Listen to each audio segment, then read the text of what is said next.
देखिए बच्चों, हम लोगों ने चैप्टर नंबर 9 को स्टार्ट किया है और इसमें अभी तक हमारे कितने लेक्चर्स कंप्लीट हो चुके हैं? तो 3 लेक्चर्स हो चुके हैं और ये है लेक्चर नंबर 4। तो इस लेक्चर नंबर 4 में हम क्या समझने वाले हैं? यहाँ पर हम बात करने वाले हैं इंटरनेशनल ट्रेड ऑर्गेनाइजेशंस की। ओके, तो चलिए फिर इस लेक्चर को हम स्टार्ट करते हैं। तो आ जाइए मेरे साथ पढ़ने के लिए। कौन सा topic? International Trade Organisation. Okay, तो अब ये इंटरनेशनल ट्रेड ऑर्गेनाइजेशन क्या होते हैं? तो देखो बच्चों, ऑर्गेनाइजेशन का मतलब क्या होता है? कोई एक ऐसी संस्था जो काम करती है किसी एक पर्टिकुलर मुद्दे के ऊपर। ठीक है, तो यहाँ पर कैसा ऑर्गेनाइजेशन है? ये ट्रेड ऑर्गेनाइजेशन है। यानी आप समझ जाइए कि वो जो ऑर्गेनाइजेशन होगा, वो जो संस्था होगी, है ना, वो किसके लिए काम करेगी? ट्रेड के लिए काम करेगी, राइट। फिर उसके बाद यहाँ पे देखिएगा आगे क्या है? इंटरनेशनल। यानी कि ये जो ट्रेड ऑर्गेनाइजेशन है ना, वो नेशनल लेवल पे नहीं है बल्कि इंटरनेशनली क्या है, मतलब स्टेब्लिश किया गया है उसको। तो ये जो इंटरनेशनल ट्रेड ऑर्गेनाइजेशंस है ना प्यारे बच्चों, इनको क्यों स्टेब्लिश किया जाता है? तो ट्रेड के मुद्दों पर देखभाल करने के लिए, प्रॉपरली दो देशों के बीच में ट्रेड वगैरह हो रहा है कि नहीं, अगर कुछ प्रॉब्लम आई तो उसको किस प्रकार से सॉल्व करना है, ये सब काम कौन देखते हैं? तो जो हमारे ऑर्गेनाइजेशंस होते हैं बच्चों, वो देखते हैं। क्योंकि अगर देखा जाए तो दो देशों के बीच में काफी कुछ डिफरेंसेस हमें देखने के लिए मिलते हैं। जैसे मान लीजिए ये एक कंट्री है, दूसरी ये है, तो इसका करेंसी अलग होगा, इसकी भाषा अलग है, इसका मार्केटिंग सिस्टम अलग होगा, ये वाली कंट्री का अलग होगा। तो इन सभी जो मतलब इतने सारे जो डिफरेंसेस है, इसके कारण ऐसा हो सकता है कि इनके बीच में कभी झगड़ा हो जाए या फिर कुछ ऐसी सिचुएशन आ जाए जिसका इफेक्ट पड़े हमारे ट्रेड के ऊपर, है ना। तो उस टाइम पे कौन हेल्प करेगा? तो ये जो इंटरनेशनल ट्रेड ऑर्गेनाइजेशंस है वो देखते रहते हैं कि देशों के बीच में प्रॉपरली व्यापार चल रहा है कि नहीं। अगर उसमें कुछ प्रॉब्लम आती है तो फटाक से वो सॉल्व करके देते हैं। तो इसीलिए ये जो इंटरनेशनल ट्रेड ऑर्गेनाइजेशंस है, इनको एस्टेब्लिश किया गया है ताकि जो गुड्स का एक्सपोर्ट या फिर इंपोर्ट हो रहा है दो देशों के बीच में, वो प्रॉपरली बिना किसी रुकावट के आराम से हो पाए। इसीलिए ये ऑर्गेनाइजेशंस बनाए गए हैं। ठीक है, तो यहाँ पर ना अभी हम कुछ ऑर्गेनाइजेशंस देखेंगे इंटरनेशनली जो स्टेब्लिश किए गए हैं, उनके सदस्य देश भी देखेंगे। चलो पहले आपकी टेक्स्ट बुक में इसको लेकर के क्या बातें दी गई हैं, आइए जरा हम इनको पढ़ते हैं एक बार। तो देखिएगा, carrying out trade at international level is more complex process than domestic trade. यहाँ पर बोला गया है कि जो आपका डोमेस्टिक ट्रेड होता है और जो इंटरनेशनल ट्रेड होता है, अगर आप दोनों को कंपेयर करोगे तो आपको पता चलेगा कि इंटरनेशनल ट्रेड थोड़ा सा कठिन होता है as compare to the domestic trade. और ये सही बात भी है, क्योंकि दो देशों की अपनी अपनी पॉलिसीज होती है ना। इनकी पॉलिसी कुछ और होगी, इनकी पॉलिसी कुछ और होगी, इनका टैक्सेशन सिस्टम कुछ और होगा, इनका कुछ और होगा, है ना। और लेकिन अगर आप इंटरनल ट्रेड कर रहे हो तो वो एक ही देश में हो रहा है, तो यहाँ पे तो सब कुछ सेम रहेगा, करेंसी भी सेम रहेगी, मार्केटिंग सिस्टम, टैक्सेशन सब कुछ सेम रहेगा, तो वो इजीली हो जाएगा। बट अगर इंटरनेशनली हम बात करें तो वो थोड़ा सा कॉम्प्लेक्स हो जाता है ना। फिर trade takes place between two और more nations. Factors like the economy of the country, government policies, market laws, judicial system, currency, language etcetera influence the trade. यानी अगर हम इंटरनेशनली बात करें, ठीक है, तो ये कुछ फैक्टर्स है जो क्या करते हैं बच्चों, अफेक्ट करते हैं। क्योंकि मैंने आपको बताया हर कंट्री का अपना अपना पॉलिसी होता है, अपना अपना मार्केटिंग सिस्टम होता है। The political relations between the two countries also influence the trade between them. यानी कि जो पॉलिटिकल रिलेशंस होते हैं ना दोस्तों, वो भी क्या करते हैं, ट्रेड को इन्फ्लुएंस करते हैं। Sometimes the obstacles in the way of trading affect the mutual relationship adversely. यानी कि अगर ट्रेड में कुछ परेशानी आती है तो उसके कारण जो म्यूचुअल रिलेशनशिप है ना, उसमें भी प्रॉब्लम आ सकती है, उसको वो एडवर्सली अफेक्ट करता है, यानी निगेटिव तरीके से, है ना। तो इस सिचुएशन को अवॉइड करने के लिए international economic and trade organisations cam up, मतलब वो सामने आए इस चीज से निपटने के लिए, right. And to smoothen and justify the process of trade between countries is different economic standing, some international economic organizations were formed। ठीक है, समझ में आया? ये जो इकोनॉमिक ऑर्गेनाइजेशन है, इनको क्यों फॉर्म किया गया? ताकि दो देशों के बीच में जो यहाँ पे ट्रेड हो रहा है ना, वो प्रॉपरली स्मूथ तरीके से हो पाए, इसलिए यहाँ पर ये जो सारे इंस्टीट्यूशंस है वो बनाए गए, right. Organisations, these organizations work towards the facilitation and growth of international trade. मतलब इनका काम ही है ट्रेड को देखना, तो ये हमेशा इंटरनेशनल ट्रेड को बढ़ावा देने की तरफ ही काम करते हैं। अब यहाँ पे हम कुछ इंटरनेशनल ट्रेड ऑर्गेनाइजेशंस की बात करेंगे बच्चों, जिसमें सारी बातें दी गई हैं। आइए जरा देखते हैं। तो यहाँ पर इनका नेम दिया गया है, यहाँ पे नंबर ऑफ मेंबर्स और स्टेट का, मतलब number of member state and logo यहाँ पे दिया गया है, और हेडक्वार्टर्स कहाँ पर है वो बताया गया है, एंड यहाँ पे इनके उद्देश्य और कार्य यानी कि एम्स एंड फंक्शंस बताए गए हैं। तो आइए जरा हम फटाफट से इसके बारे में चर्चा करते हैं। तो पहले की हम बात करेंगे जिसका नाम आई होप सो आप लोगों ने सुना होगा, हम सुनते रहते हैं वर्ल्ड ट्रेड ऑर्गेनाइजेशन। जैसे वर्ल्ड हेल्थ ऑर्गेनाइजेशन होता है वैसे वो हेल्थ के ऊपर काम करता है, ये ट्रेड के ऊपर काम करता है, वर्ल्ड ट्रेड ऑर्गेनाइजेशन। इसका लोगो कैसा होता है आप देख सकते हो, इट्स लाइक दिस, ऐसे होता है। एंड इसके अंदर कितने कंट्रीज इन्वॉल्व हैं, मतलब कितने इसके मेंबर्स हैं स्टूडेंट्स, 164 कंट्रीज मेंबर्स हैं वर्ल्ड ट्रेड ऑर्गेनाइजेशन के। और जो इसका हेडक्वार्टर है वो कहाँ पर है, वो है हमारा जिनेवा स्विट्जरलैंड में। ठीक है, इसके एम्स एंड फंक्शंस हम देख लेते हैं, मतलब इसका कार्य क्या होता है, किस लिए इसको बनाया गया है। तो बहुत सारे इसके काम हो सकते हैं। पहला, to provide platform for negotiations in international trade, यानी मान लीजिए कि अगर देशों के बीच में क्या करनी है, कॉन्फ्रेंसिंग करवानी है, तो इसके लिए वो क्या प्रोवाइड करता है, एक प्लेटफॉर्म प्रोवाइड करता है। जैसे हमें डिस्कशन करना है कि ट्रेड इस प्रकार से होगा, ऐसे होगा, ये चीज होगा, तो वो वहां पे मतलब ये इंटरनेशनली ये प्लेटफॉर्म प्रोवाइड करता है फॉर द निगोशिएशन, है ना। वहां पे जाकर के वो लोग वार्तालाप कर सकते हैं और अपनी समस्याएं जो है वो एक दूसरे से शेयर कर सकते हैं। तो ये प्लेटफॉर्म प्रोवाइड करता है कौन भैया, World Trade Organisation. Next, to handle the differences related to trade, यानी ट्रेड को लेकर के अगर कुछ डिफरेंसेस है तो उसको भी हैंडल करने का काम यही करते हैं। अगर कुछ प्रॉब्लम आ गई तो ये करेंगे।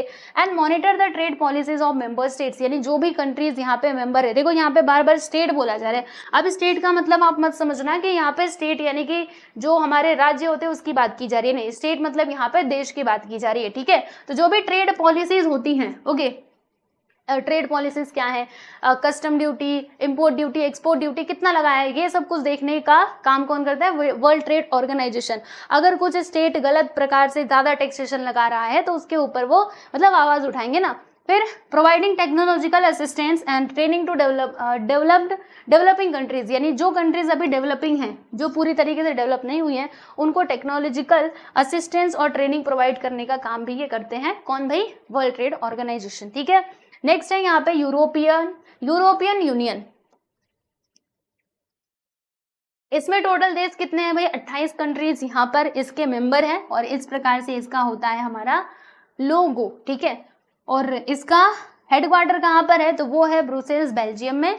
अब इनके फंक्शन जरा हम देख लेते हैं। तो पहला फंक्शन है established and integrated market amongst member nations in Europe, यानी कि वही है कि एकत्रित, मतलब देखो जैसे यहाँ पे इसके जितने भी देश रहेंगे ना, मैं आपको बताती हूँ यूरोपियन यूनियन के, इनके बीच में क्या होता है, मतलब जैसे अगर दो देशों के बीच में नॉर्मली अगर एक्सपोर्ट या फिर इंपोर्ट हो रहा है तो वहाँ पे टैक्स लगाया जाता है, फ्रीली नहीं होता। बट यहाँ पे ये लोगों ने क्या किया है, सारे जो यूरोप के मतलब देश है ना, यूरोपियन यूनियन में यहाँ पे इन्वॉल्व है। ठीक है, वो इसके मेंबर्स है। अब इनके बीच में अगर कुछ ट्रेडिंग वगैरह होती है ना तो वो फ्रीली होती है। यहाँ पे टैक्सेशन का सिस्टम भी हटा दिया है। और इसके अलावा यहाँ पे देखिएगा, जैसे अगर आप एक देश से दूसरे देश में जाओगे तो आपको वहां पे टैक्स देना पड़ता है ना, एक देश से दूसरे देश में जाने का, राइट। लेकिन यहाँ पर इन लोगों ने क्या किया, हटा दिया उसको। देखो लिखा है ना कि custom duties have been cancel on exchange of goods with in members. Okay, अगर ये विद इन मेंबर्स के बीच में हो रहा है, यूरोपियन यूनियन के जितने भी स्टेट्स हैं, जो भी मेंबर्स हैं, राइट, अगर उनके बीच में एक्सपोर्ट या फिर इंपोर्ट हो रहा है तो उसको हटा दिया है ना। तो इस प्रकार से क्या किया गया है, इंटीग्रेटेड मार्केट यहाँ पे लाने की कोशिश की गई है, मतलब सबको एक जगह लाने की यहाँ पर कोशिश की गई है। और देखो इन लोगों ने एक और काम किया है, यहाँ पे कॉमन यूरो करेंसी चला दिया है। ओके, कि जितने भी ये सदस्य देश है ना, सबका करेंसी क्या रहेगा, सेम, यानी यूरो आप दोगे ना तो ये लोग मतलब आराम से यहाँ पे ट्रेडिंग वगैरह सब कुछ हो जाएगा। ठीक है, तो सबका ये कॉमन करेंसी है। ठीक, and free flow of goods and services and capital in Europe, right. तो ये हो गया। फिर उसके बाद यहाँ पे आता है हमारा OPEC, which is Organisation of Petroleum Exporting Countries. तो इसके कितने मेंबर्स हैं सदस्य, तो 13 है। एंड इसका जो हमारा ये क्या कहते हैं, हेडक्वार्टर कहाँ पर है भाई, तो वियना ऑस्ट्रिया में है। ओके, और यहाँ पे देख लीजिएगा इसके फंक्शंस क्या क्या है। तो पहला है controlling the international trade off crude oil, यानी क्रूड ऑयल का जो इंटरनेशनल ट्रेड होता है उसको कंट्रोल करना। क्रूड ऑयल क्या होता है, वह खनिज तेल जो जमीन के अंदर से निकलता है। ठीक है, and controlling the rates of crude oil production among member state, यानी ये भी इसकी नजर इस पर भी रहती है कि कोई देश ऐसा तो नहीं कि जो अननेसेसरी मतलब चार्जेस लगाए जा रहा है, ज्यादा दाम लगा करके बेच रहा है, तो उसको देखने का काम ये करते हैं, रेट्स, ओके, क्रूड ऑयल का। And maintaining concessions in oil export, oil export के बीच में कंसेशन को मेंटेन करना। इसका मतलब क्या होगा कि सब लोग देखो, कंसेशन यानी क्या होता है कि एक दूसरे की क्या होनी चाहिए, मतलब सहमति होनी चाहिए, है ना। अब ऐसा नहीं कि एक देश अपने मन से कुछ भी किया जा रहा है, दूसरा वाला कुछ भी किए जा रहा है ना।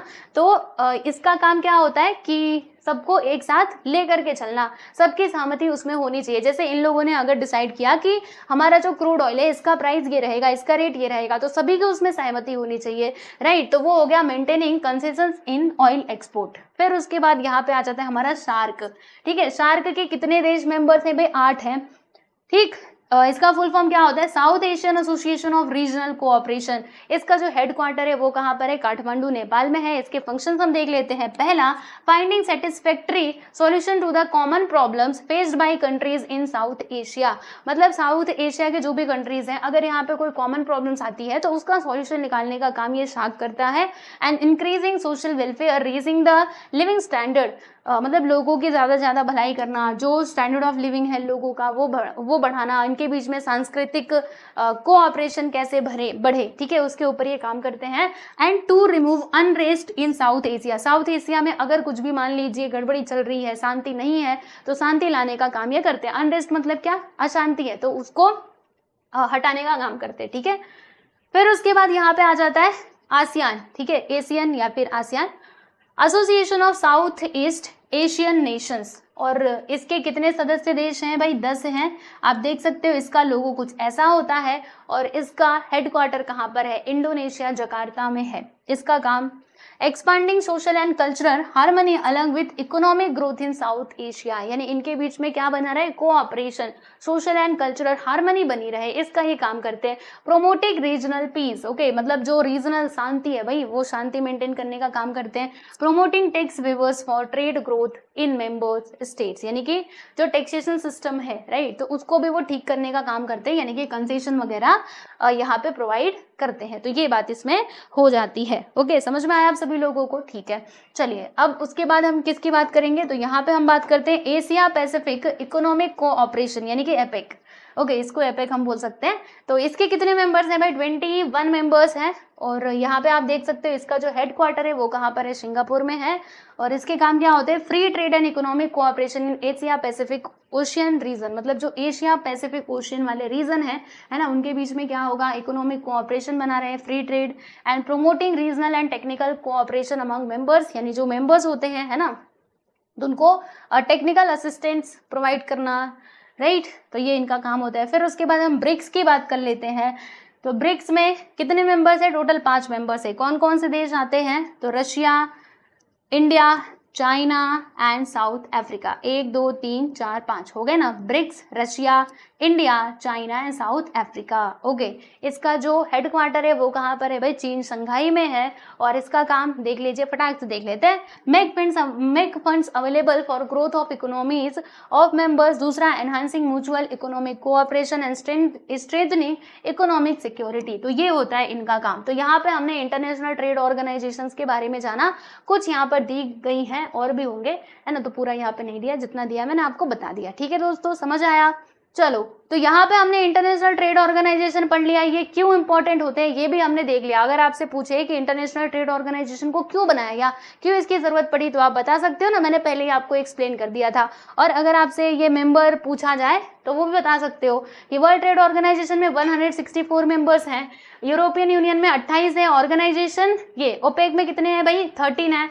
फिर सार्क में कितने हैं? 8 हैं। आसियान में कितने? 10। और एपेक में कितने? 21। और ब्रिक्स में कितने हैं? 5 सदस्य हैं। ठीक है, चलिए, तो यहाँ पर ये टॉपिक भी होता है हमारा समाप्त। अब उसके बाद हम किसकी बात करने वाले हैं? मार्केटिंग सिस्टम की हम बात करेंगे हमारे नेक्स्ट वीडियो में। ये मार्केटिंग है और उसके बाद यहाँ पर क्या है? Importance of marketing. फिर उसके बाद आपका ये जो चैप्टर है बच्चों, ये हो जाएगा कंप्लीट। तो मिलते हैं नेक्स्ट वीडियो में अगले टॉपिक के साथ। तब तक के लिए नमस्कार।